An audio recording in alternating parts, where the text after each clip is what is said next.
વિરોધ એ વિપક્ષનો ધર્મ છે, પરંતુ લોકશાહીમાં વિરોધની એક મર્યાદા હોય છે, એક ગરિમા હોય છે. પરંતુ લોકશાહીમાં એવા રાજકારણીઓ છે જેઓએ વિરોધની મર્યાદા એટલી હદ સુધી ગુમાવી દીધી છે કે હવે તેઓ અભદ્ર ભાષાનો ઉપયોગ પણ કરી રહ્યા છે. જી હા, આપણે વાત કરી રહ્યા છે 2G સ્પેક્ટ્રમ કૌભાંડને બહાર પાડવામાં મહત્વની ભૂમિકા ભજવનાર માજી કેન્દ્રીય પ્રધાન સુબ્રમણ્યમ સ્વામીની. સુબ્રમણ્યમ સ્વામીએ રાજકોટની મુલાકાત દરમિયાન રાહુલ ગાંધીને ન કહેવાના શબ્દો કહી દીધા. સાંભળો શું કહી રહ્યા છે સુબ્રમણ્યમ સ્વામી. बुद्धू कभी चोर होता है? हाँ, वो बुद्धू है, वो बुद्धू है, वो बुद्धू है.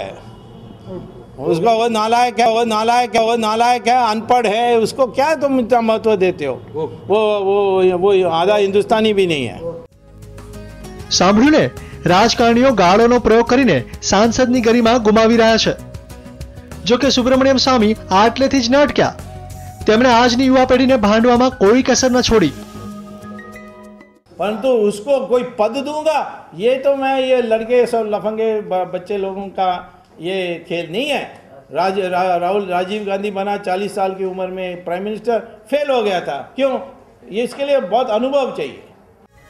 યુવા પેઢીને રાજકારણમાં અમાન્ય ગણાતા સુબ્રમણ્યમ સ્વામીએ બિનસંસદીય ભાષા વાપરી પોતાની છબી પર ડાઘ લગાવ્યો છે.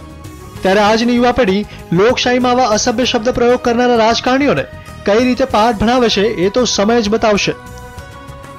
मनोज अग्रावत, TV9, राजकोट.